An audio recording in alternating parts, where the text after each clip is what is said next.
இன்னைக்கு ஹிந்தி நியூஸ் பேப்பர்ல என்ன இம்பார்ட்டன்ட் நியூஸஸ் இருக்கு அப்படிங்கிறத பார்ப்போம். ஸோ முதல்ல பார்த்தோம்னா நமக்கு டைரக்டாவே தமிழ்நாடு பேஜ்ல தான் ஒரு இம்பார்ட்டன்ட் நியூஸ் இருந்துச்சு. ஆஹ் என்ன சொல்றாங்க அப்படின்னு பார்த்தோம்னா நம்மளோட ஜிஞ்சி ஃபோர்ட் செஞ்சி கோட்டை அப்படின்னு சொல்லுவோம் இல்லையா, அதுக்கு வந்து யுனெஸ்கோ ஹெரிட்டேஜ் சைட்டுக்கான அப்ளிகேஷன் வந்து அப்ளை பண்ணியிருக்காங்க. சரியா? ஸோ அதை பற்றின ஹிஸ்டாரிக்கல் இன்ஃபர்மேஷன்ஸை ஒரு சில நமக்கு தெரியாத விஷயங்களை கொடுத்துருக்காங்க. ஸோ அதை மட்டும் நம்ம பார்ப்போம். சரிங்களா? So United Nations educational scientific and cultural organisation அவங்களோட எக்ஸ்பர்ட் கமிட்டி வந்து ஜிஞ்சி ஃபோர்ட்டை வந்து ஐ மீன் ஸ்டடி பண்ண போறாங்க. ஓகேங்களா? ஸோ இந்த ஃபோர்ட்டுக்கு வந்து நம்ம வேர்ல்டு ஹெரிட்டேஜ் சைட்டா கொடுக்கலாமா வேண்டாமா அப்படிங்கிறது கிட்டத்தட்ட பார்த்தோம்னா சென்ட்ரல் கவர்மெண்ட் ஒரு 11 கோட்டைகளை வந்து இந்த வருஷம் நாமினேட் பண்ணி அனுப்பியிருக்காங்க. ஓகேங்களா? ஸோ இந்த 11 கோட்டைகள்ல இந்த ஜிஞ்சி ஃபோர்ட்டு ஒன்று. ஓகேவா?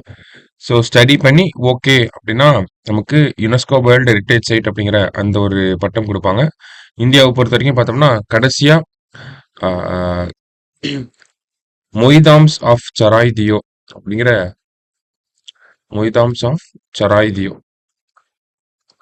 So Moidams of Charaideo என்ன அப்படின்னு பார்த்தா மொய்தாம்ஸ் அப்படின்னா இது வந்து அகோம் வம்சம் இருக்காங்களே, அஸ்ஸாம்ல இருக்கக்கூடிய அகோம் வம்சத்தினருடைய ஒரு பரியல் மெத்தடாலஜி. ஓகேங்களா? இதற்கு தான் வந்து லாஸ்டா நமக்கு இந்தியாவில் கிடைச்ச யுனெஸ்கோ வேர்ல்டு ஹெரிட்டேஜ் சைட்னா அது இதுதான். ஓகேங்களா? World heritage side. இதன் மூலியமா இந்தியாவில் மொத்தம் எவ்வளவு வேர்ல்டு ஹெரிட்டேஜ் சைட் இருக்கு அப்படின்னு பார்த்தோம்னா மொத்தம் 43 வேர்ல்டு ஹெரிட்டேஜ் சைட் வந்து இருக்கு. சரிங்களா? ஸோ இப்போ அடுத்த ஒரு 11 சைட்டுக்கு வந்து அப்ளை பண்ணியிருக்காங்க. ஸோ அது எதெல்லாம் கிடைக்கும் அப்படிங்கிறத வெயிட் பண்ணி தான் நம்ம பார்க்கணும். லாஸ்டா கிடைச்சது மொய்தாம்ஸ் ஆஃப் சராய்தியோ அப்படிங்கிறது தான். சரிங்களா? ஸோ இந்த ஃபோர்ட்டை பொறுத்த வரைக்கும் அதனுடைய வரலாறு நமக்கு கொடுத்துருக்காங்க. சரிங்களா?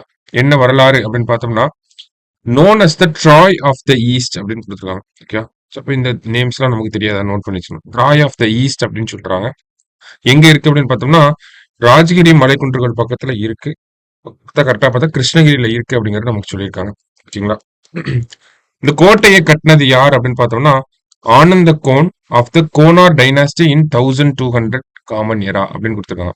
இப்ப ஆனந்த கோன் அப்படிங்கிற இவர் தான் வந்து இந்த கோட்டையை கட்டியிருக்காரு. சரிங்களா?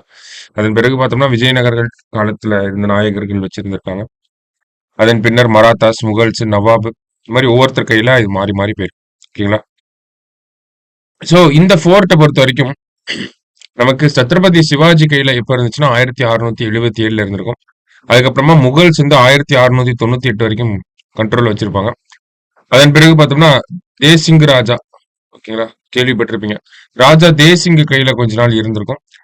அதன் பிறகு ஆர்காட் நவாப்ஸ் கையில இருந்திருக்கும். 1750ல இருந்து 1770 வரைக்கும் பிரெஞ்சு இந்த கோட்டையை வச்சிருந்திருப்பாங்க. அதுக்கப்புறமா பார்த்தோம்னா நமக்கு பிரிட்டிஷ் கையில இந்த ஃபோர்ட் இருந்திருக்கும். சரிங்களா? ஸோ இந்த ஒரு செய்தி அப்படிங்கிறது நமக்கு எக்ஸாம் பாயிண்ட் ஆஃப் வியூல இருந்த செய்தி. மற்றபடி தமிழ் பேப்பர்லயும் சரி, இங்க இங்கேயும் சரி பெருசா இம்பார்ட்டன்டான கண்டென்ட்ஸ் வேற எதுவும் இல்லை. சரிங்களா? ஸோ நம்ம நாளைக்கு நியூஸ் பேப்பர் ரீடிங் வெயிட் பண்ணலாம். தேங்க்யூ.